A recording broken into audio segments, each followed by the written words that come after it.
forward? Light at the end of the tunnel? Overwhelming peace and calm. Through all centuries and cultures, this is how people have described it. Can we really see into the afterlife and return to tell the tale? Or is it just a reaction of chemicals in our brains? Unlock the fifth dimension as science opens the door to near death.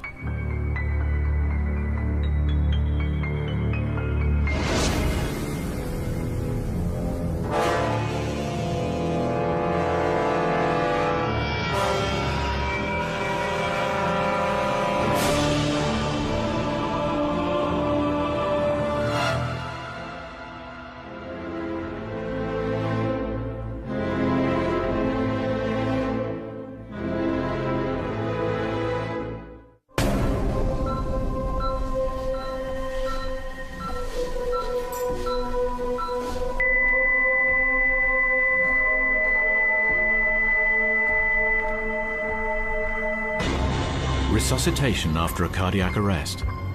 The doctors managed to revive the patient. A brush with death. And for a few people, something else. It felt wonderful to be outside of my body. And when I came back into my body, I felt very heavy. And then I started experiencing all the pain associated with being back in it. I was never afraid of the near-death experience. It was a beautiful experience because of the beam of light.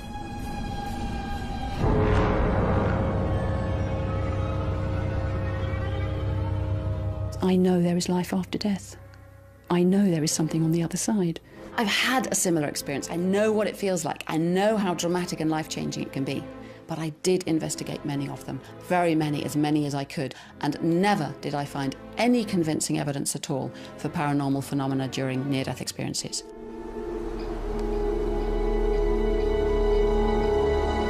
Near-death experiences, or NDEs, are what science calls these events. For the thousands touched by them, it can be a mystical, life-changing experience. But are these genuine glimpses into the afterlife beyond the grave, or the chemical reactions of the dying brain?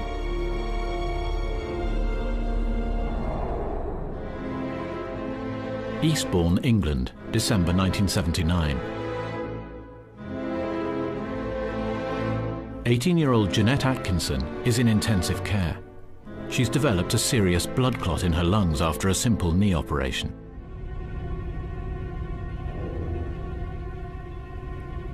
Her condition is critical.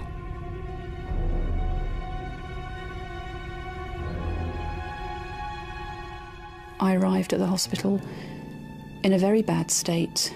I was coughing blood, and I was in considerable pain because I could not breathe. And I didn't know what was wrong, and I was very, very scared and very frightened at the time. Her mother, Daphne, despaired for her daughter. The more ill you are, the nearer the door you are.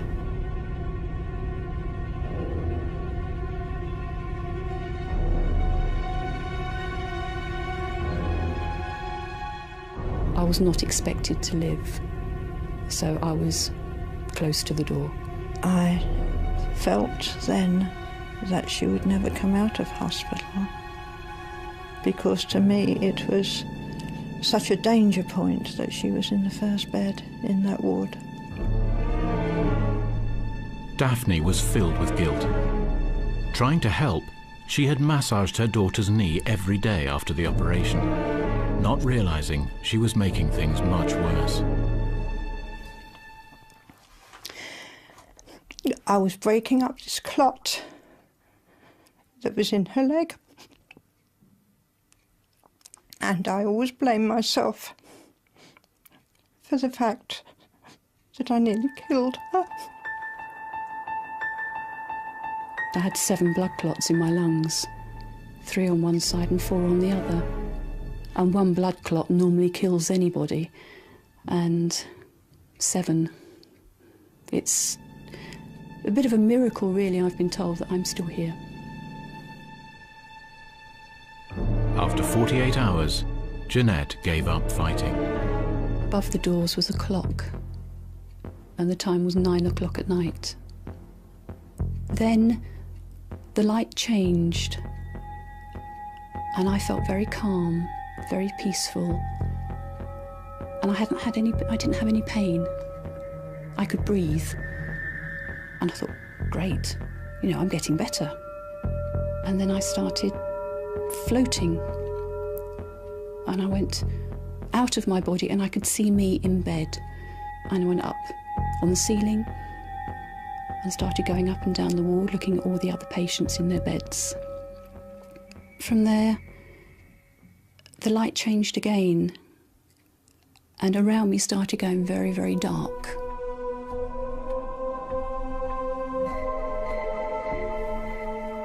And it was just a tube, a black tube that was turning and turning. And at the bottom of this tube was the most beautiful set of lights. And I was going to this light, and I just wanted desperately to go to this light because it was wonderful, it was peaceful, it was serene, it was everything you wanted life to be. I almost got there. And then a voice said to me, "Come on, you silly old cow, it's not your turn yet."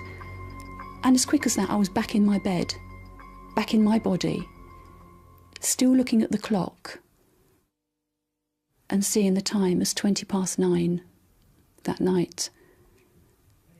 And then it was quiet.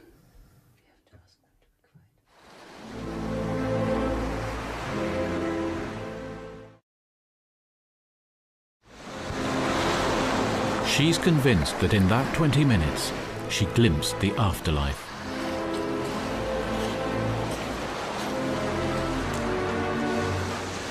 For years, she kept what had happened a secret even from her mother. When she finally told her, the story became even stranger. She said to me afterwards, a lady came to me, and I said to her, "A lady?" And she described my mother perfectly, in every detail. Now, my mother died when Jeanette was 3. How could a childhood memory resurface so clearly?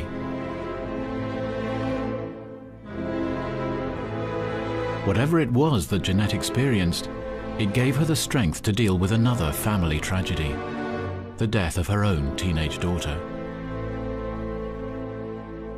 Wherever she is safe because of this experience I've had.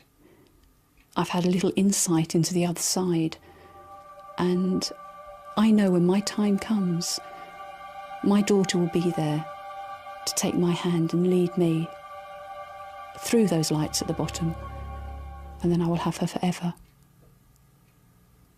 But right now, she's happy and she's safe. As medical science improves, more people are being saved who in earlier years would probably have died. At the same time, the number of reported NDEs seems to be growing. For believers, they can offer great comfort. Psychologist Chris French specializes in the paranormal, and he thinks that belief in these experiences is fueled by a deep and universal human need. I think so many people find the idea that near-death experiences offer a true glimpse of an afterlife so appealing is precisely because we all want to believe that we survive bodily death and that eventually we will be reunited with our loved ones who have gone before us, and that when we ourselves die, it's not the end for us.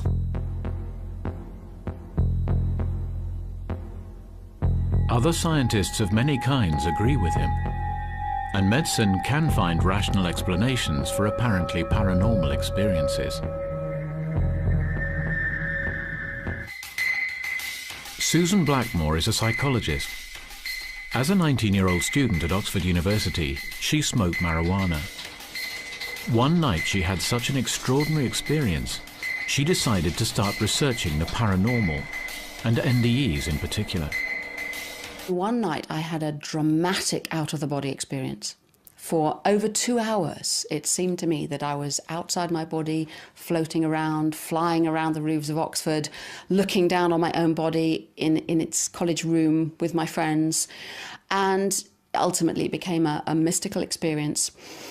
And that experience made me think, science doesn't understand this at all. And I thought then, mistakenly as it turned out, that parapsychology was the way to answer those questions. But 20 years' investigation has turned her into a skeptic. It was an experience of memory and imagination, not an experience of something actually flying over the roofs.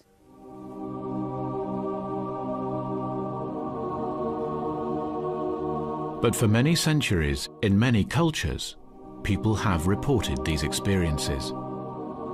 There is an extraordinary consistency in their stories when describing sights and sensations of entering a new and different existence. In the Doge's Palace in Venice is a picture by the Dutch artist Hieronymus Bosch. It's called Rise into Paradise. Painted in the 16th century, his depiction of the afterlife is surprisingly familiar. People who are either actually near to death or think they're near to death often report. It involves things like an out-of-body experience, the sensation of moving down a tunnel towards a bright light and perhaps meeting with a being of light. On the other side of the world, Tibet, where Buddhist beliefs have remained unchanged for centuries.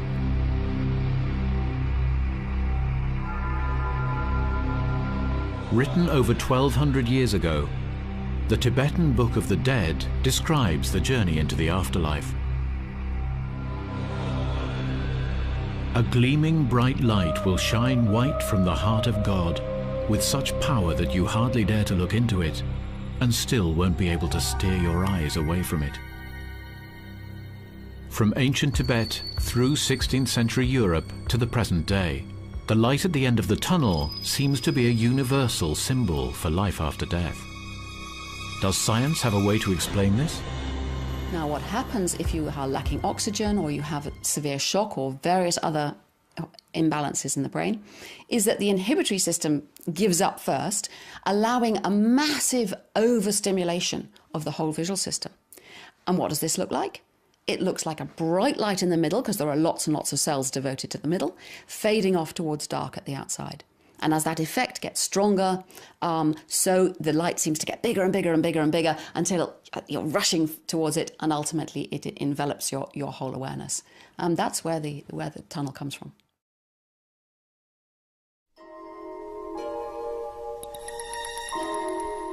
In 1976, Robert Barcher from Germany was 10 years old when he had a terrifying accident. The results have haunted him ever since. He thinks it gave him a glimpse not only of life after death, but also his own particular future. It was very difficult to share this experience with others, because it was so hard to put into words. I still find it hard to describe, because there aren't any words to express such a complex experience.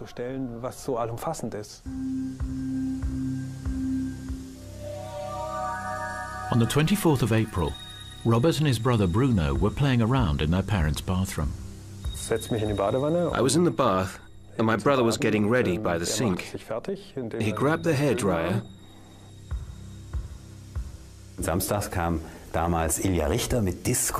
Back then on Saturdays, there was a pop program on television, and Rod Stewart had been on singing I Am Sailing. He was huge at the time, and there were fans blowing wind over the stars that were singing, so I was holding the hairdryer in my face and singing and pretending to be a pop star. As he danced around, the cable on the hairdryer pulled tight, pulling the hairdryer right out of his hand, and it fell straight into the bath.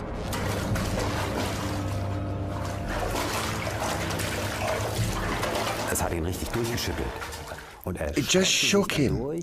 His body stretched and sank under the water, I heard his head bang on the bottom of the bath. He kept shaking. He wasn't in charge of any of his movements anymore. Schüttelte aber weiter in der Wanne. War nicht mehr Herr seiner Bewegung. Meine einzige Wahl ist loslassen. My only choice was to let go. And once I did this, I suddenly felt completely relaxed. My mind and body started feeling completely detached.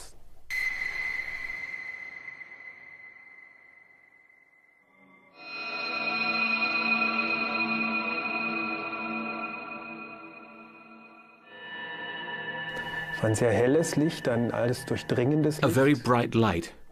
I was flooded in light. I felt so comfortable. I didn't want to leave. And I asked for a reason why I should go back. Why do I have to go back there? Then this being, this thing, became very forceful and told me, showed me, that I still had a task to do, that I can't come now.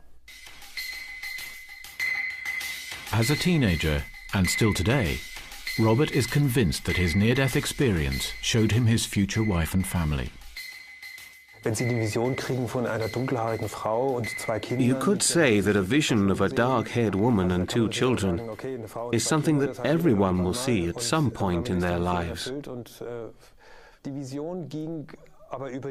But this vision went much further than that. It's hard to explain, but in this vision I experienced the same emotions, the same inner feelings that I was to experience later. But the emotions Robert experienced could have a purely physical explanation. Endorphins. Stored in the brain, these act as neurotransmitters regulating feelings of pleasure. Studies show that in the extreme stress of an accident, the brain fights terror with a strong blast of endorphins. The pleasant experiences are induced by endorphins. These are the brain's own natural morphine-like chemicals. And there's been at least one case of a man who was having a lovely experience in a heavenly place when he was injected with a morphine antagonist, an injection that would block the effects of these endorphins, and suddenly there were these terrible creatures coming at him, and it turned into a hellish NDE. So if you have a hellish NDE, it's probably simply because of the different way your brain has reacted and whether it's produced enough endorphins or not to make you feel happy.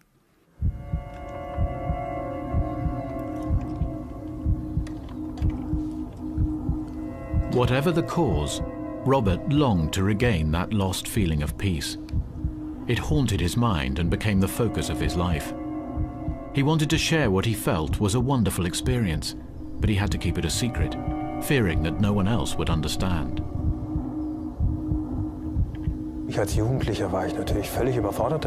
As a teenager, I was obviously totally overwhelmed by it, and I was worried that if I told people, they would think I'd gone mad.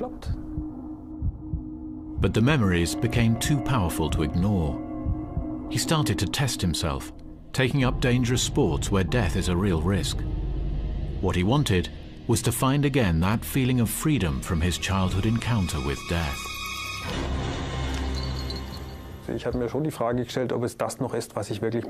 I asked myself, are you sure you want to give all this up?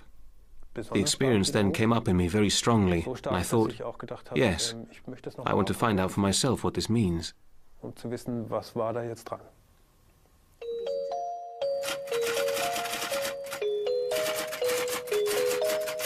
American child psychologist PMH Atwater specializes in children who've had these encounters. It always changes them. After their experience is over, children invariably are more mature. They become much more adult-like. It's almost as if like they grow up.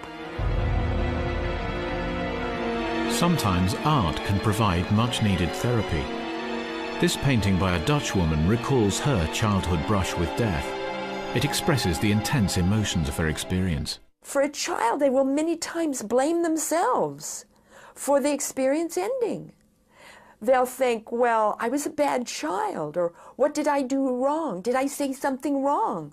Why did all the people go away? Why did all the light beings go away? Where are the bright ones? Did I do something wrong? Atwater's long-term studies have shown that a high number of the children questioned were prone to drink or drug addiction later in life. A high proportion attempted suicide. Their experience has been too disturbing for them. The number one complaint that the children made was, I lost my childhood. She thinks it's difficult for them to stay on Earth once they've looked into the eyes of death. Nadia McCaffrey was one such child. When she was 7, her life changed forever. Out playing, she was stung by a poisonous snake.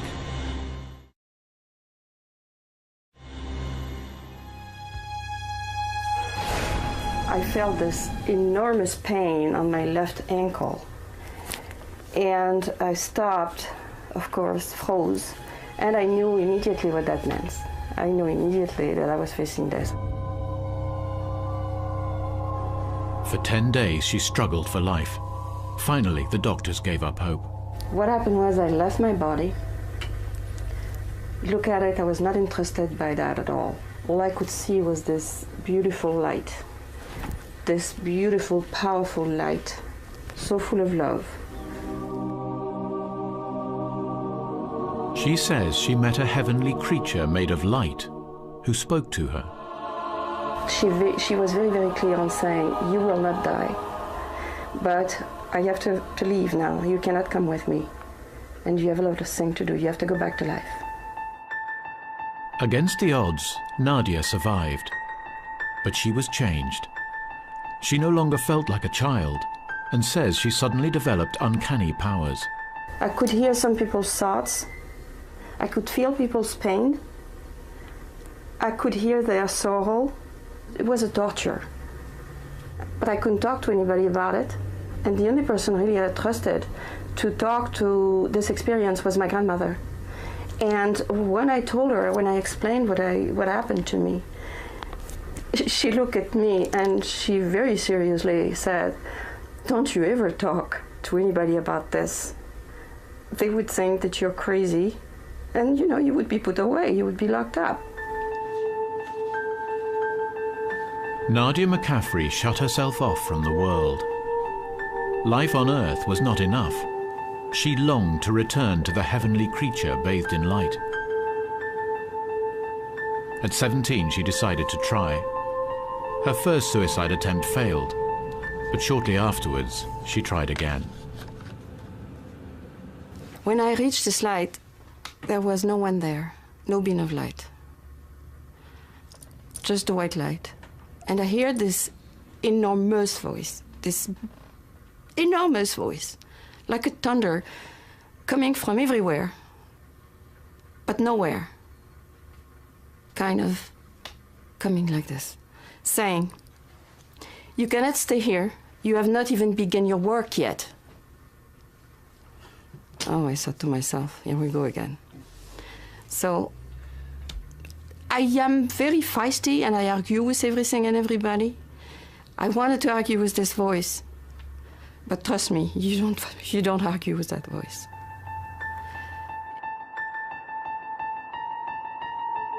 Nadia obeyed the voice and came back to Earth.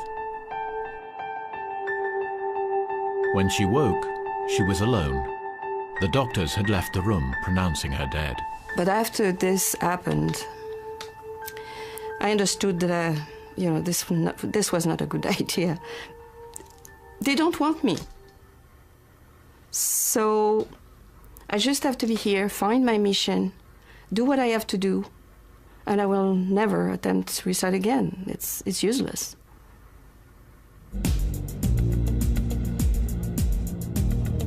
So she searched for her mission. She married and moved to San Francisco. In her 40s, she discovered what she had to do: help terminally ill patients come to terms with their own mortality. 25 years after her own near-death experience, Nadia has found peace. We have duties. We all have a mission. The point is to find what this mission is. Susan Blackmore's quest to understand her experience eventually led her to study the brain.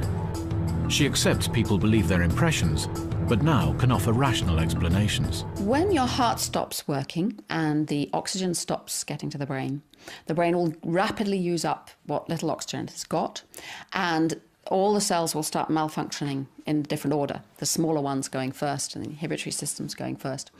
And then during this process there'll be a lot of random firing of cells, because if the inhibition stops, lots of cells start randomly firing, get all sorts of strange things happening. Dutch neurologist Thomas Lempert's research is taking him into the same field. We made a young and healthy test person faint in a harmless way. Hyperventilation means breathing deeply while crouching down.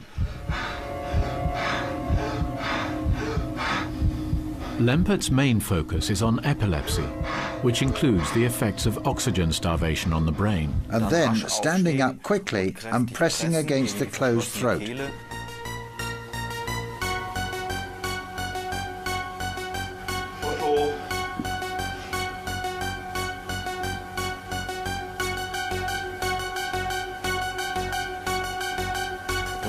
That's enough to make a healthy person faint for a short moment, about 10 seconds.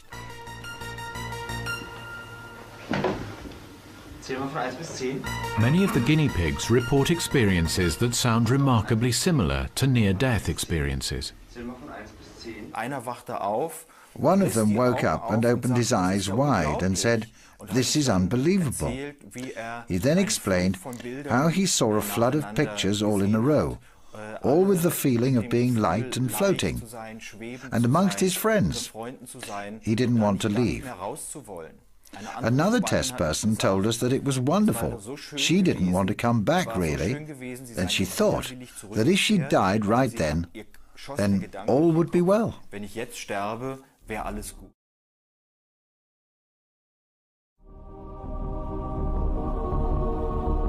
As the body's systems shut down, lack of oxygen and blood flow causes the brain to release a flood of chemicals. One of these is the neurotransmitter glutamate, which can cause overactivation of cell receptors, leading to cell death.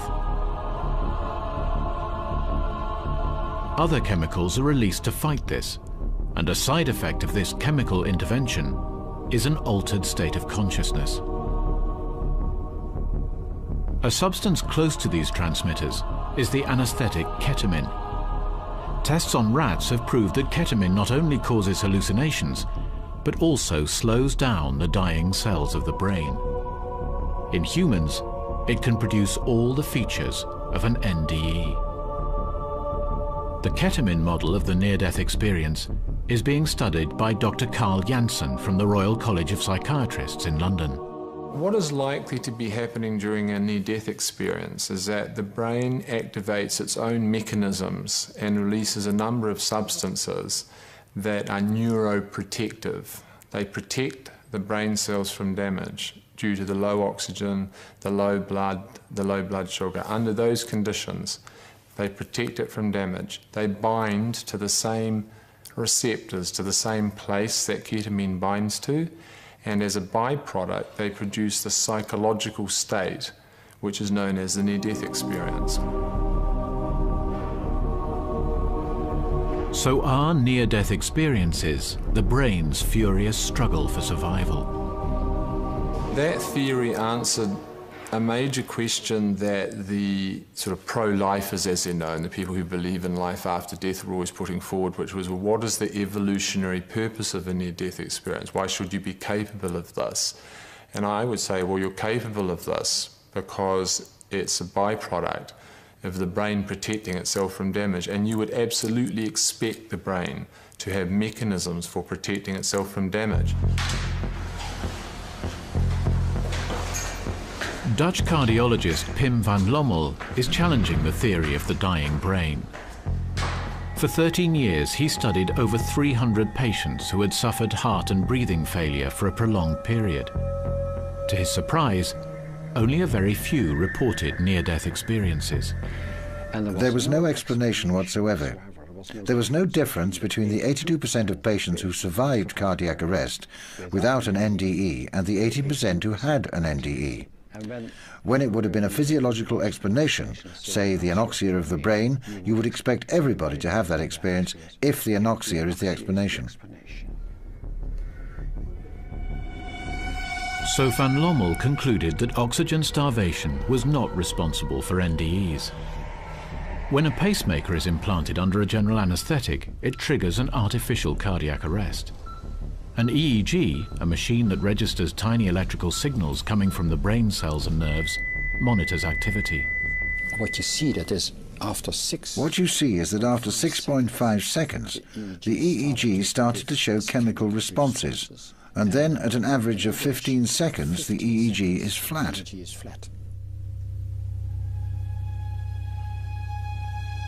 Van Lommel believes that on the brink of death, there is a 6-second window when the brain is triggering specific chemicals that might cause hallucinations.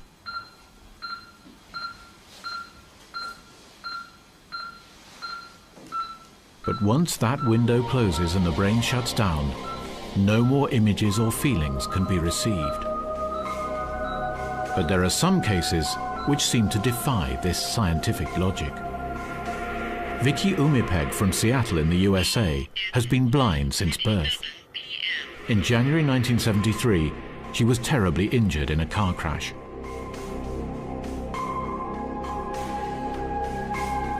I had a skull fracture, concussion, neck injury, back injury, leg injury, and I was dead for 4 minutes. Vicky's heart had stopped. Was she clinically dead, or just in a deep coma?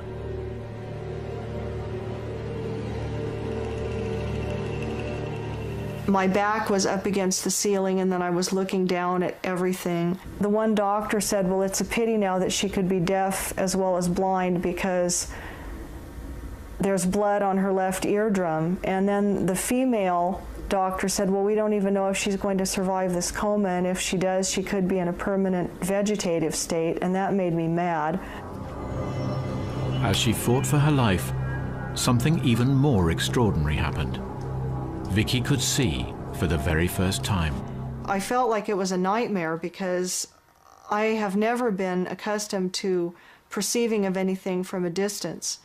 And I touch things. My world is at arm's length. I perceive of everything tactily, and I couldn't translate what it was that I was receiving. And it was scary to be able to, a lot of people have asked me, well, wasn't it wonderful to see? Actually, no, it wasn't. It was terrible initially.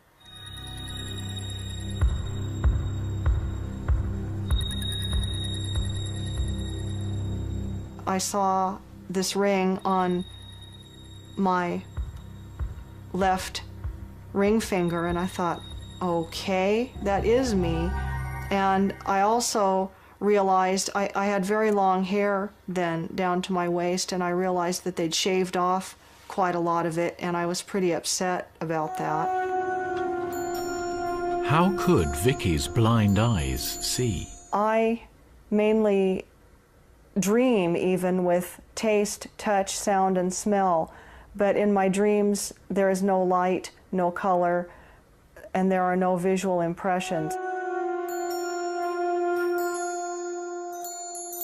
Vicky's experience interests scientists.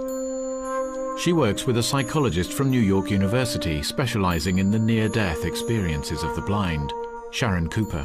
If you compared her case with many sighted near-death experiencers, you would not find differences. The only difference that I was able to discern between her case and a sighted person is her description of color. She called it different brightnesses of light, and that's because she had no way to understand what color was. She did notice differences in the environment during her experience. She just didn't know what to call them.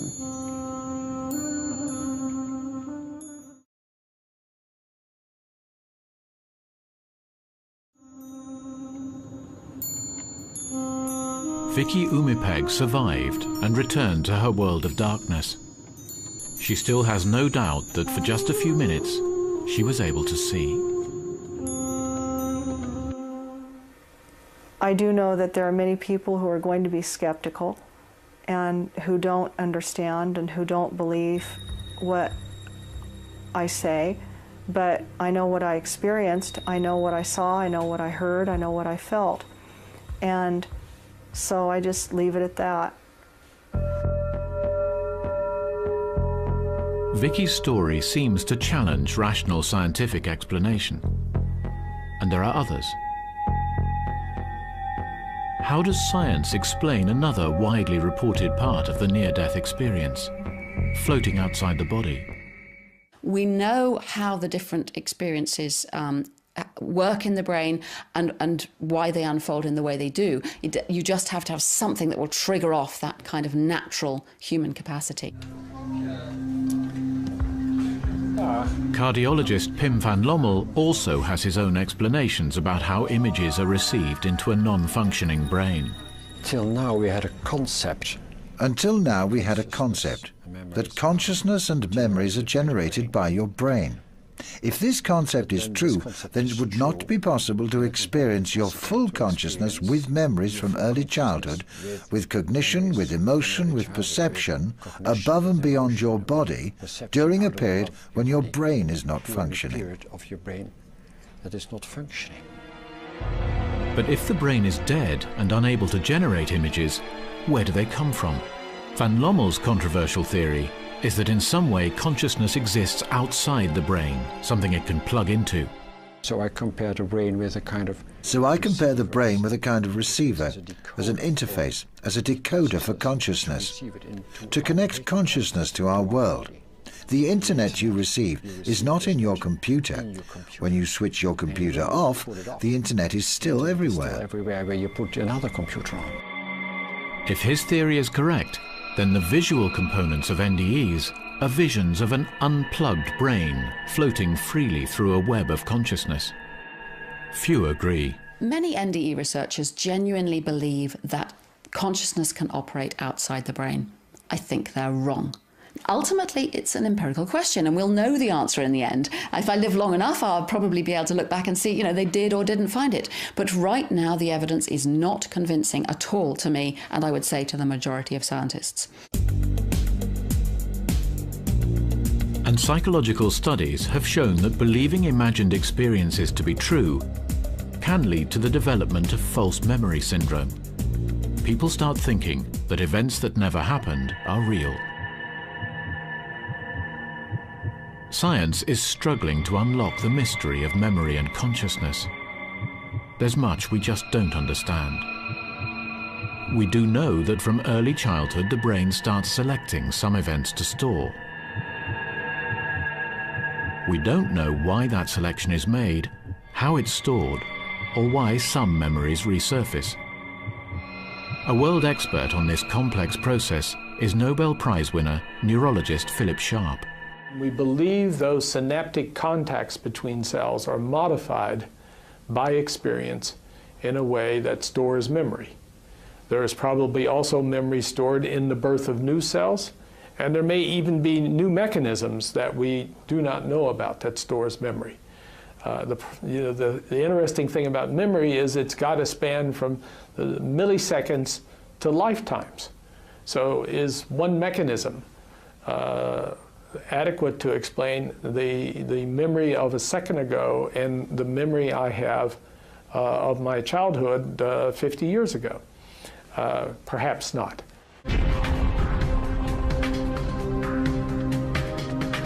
Many patients report that during an NDE, a lifetime's memories flash before their eyes. Can science explain what triggers this part of the experience?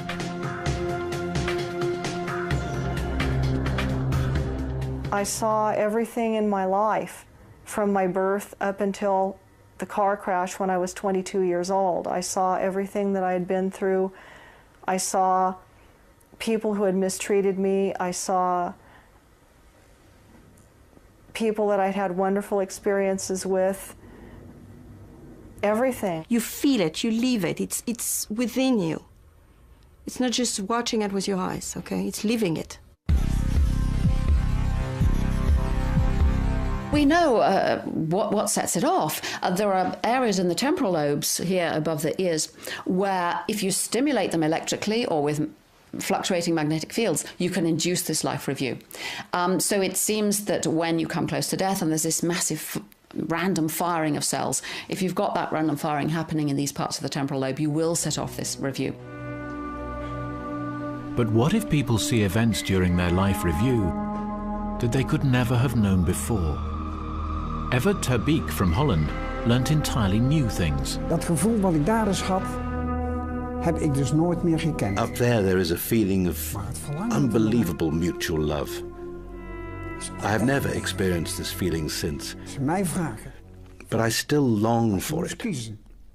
If you made me choose, even if my life here was really good and I had everything I could wish for, I would still, without hesitation, choose the other side, just for that feeling again.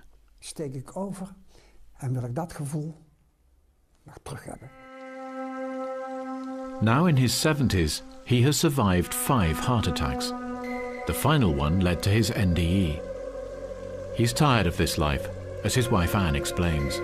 Maar omdat hij nu zo'n groot verlangen heeft om weer naar de andere zijde te gaan. He has such strong longings to go back to the afterlife that he has tried repeatedly to commit suicide. He then always lies down on the side where his heart is damaged. I have seen him do this several times. If I see that my husband is lying down on the wrong side to die, then I get onto my knees to beg him to turn around. Op de knieën bij liggen om hem alsjeblieft te smeken om weer om te draaien. October 99. Evert is in hospital with his 5th heart attack. The doctors have given up. I was against the ceiling, floating above my own body.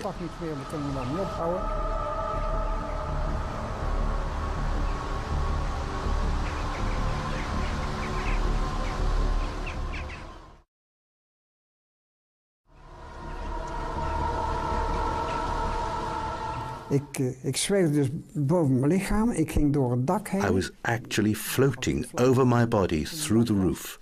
At that moment I had no idea that it was the roof of the hospital, but then I floated above it. I could still see everything that was happening in the hospital. I saw the doctors and the nurses standing by my bed. Suddenly it all got smaller and smaller. It went so fast. While facing the light, Evert claims he heard a voice. She asks him what he's holding in his left hand. Glittering diamonds. Symbols of those he had loved and lost in his life. These are the feelings of people that I had to leave behind. The strange thing that happened that lunchtime was that the people I was thinking of all came to see me in hospital. Al die mensen zijn bij me op visite gekomen. On the very edge of death, Evert ter Beek's whole long life passes by in front of his eyes, and old, hidden secret wounds are reopened.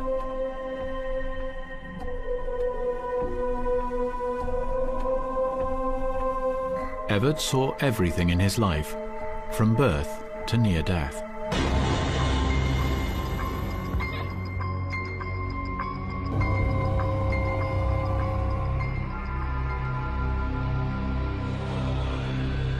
Among familiar scenes, he saw a woman and a boy that he didn't recognize.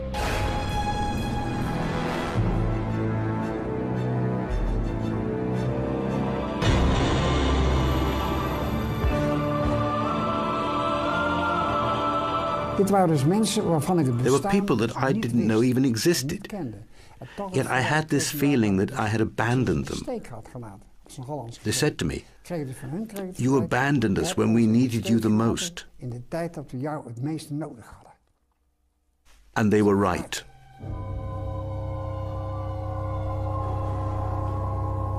When Evert returned to life, he couldn't get the faces out of his mind. Dredging deep into distant memories, he began to recognize the woman, a long-lost lover. But who was the boy? Could it be his son?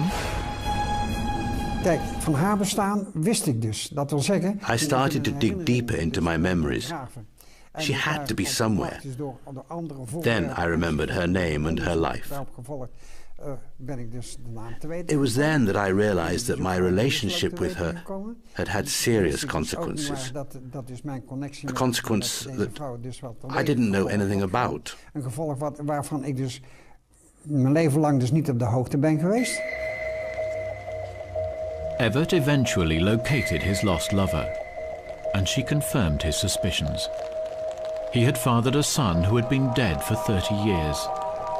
He never knew his son existed, had never even seen him.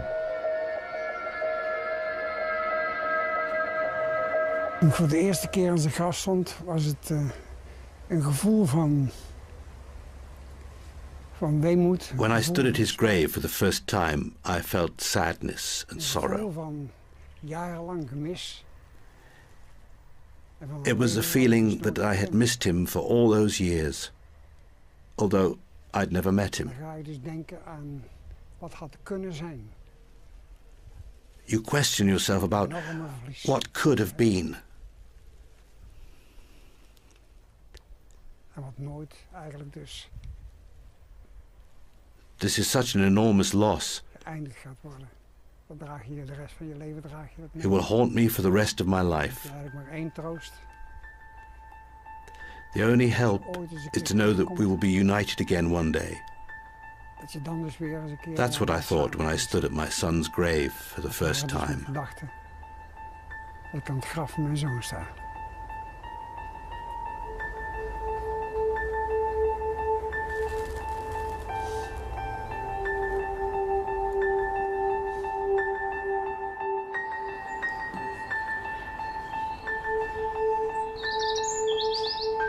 But for skeptics, there is one insuperable problem.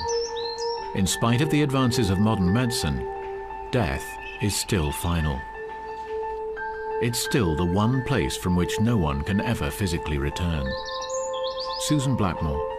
We should always remember, of course, that the people who describe near-death experiences haven't actually died. They may have come very, very close to death. They may even, a few of them, have been clinically dead, and there be no heartbeat, no brain signals. But they have come back. They haven't actually died. And we don't know and cannot know what happens to the people who really have died. As science unravels the brain's enigmas, the relationship between chemical reaction and NDEs is becoming clearer. But those who believe they have been to the other side of death are convinced their experiences are real. And there are still questions for which science seems to have no answer. A man recalling the son he never knew.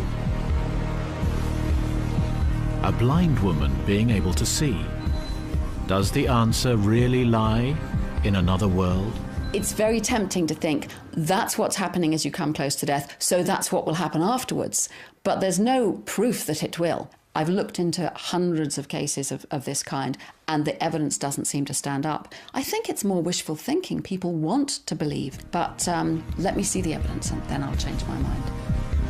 But returning through the gateway of death seems to overcome man's deepest fear. I'm not afraid of death, period. I'm not afraid of pain at all. Never, ever for 1 second did I regret having had the near-death experience. I feel that it was something that I needed to have in my life. And I think there's a much larger plan that we don't even know the full spectrum of. And I appreciate those I love and wanting to make the most of every moment that I have here, because none of us is guaranteed tomorrow.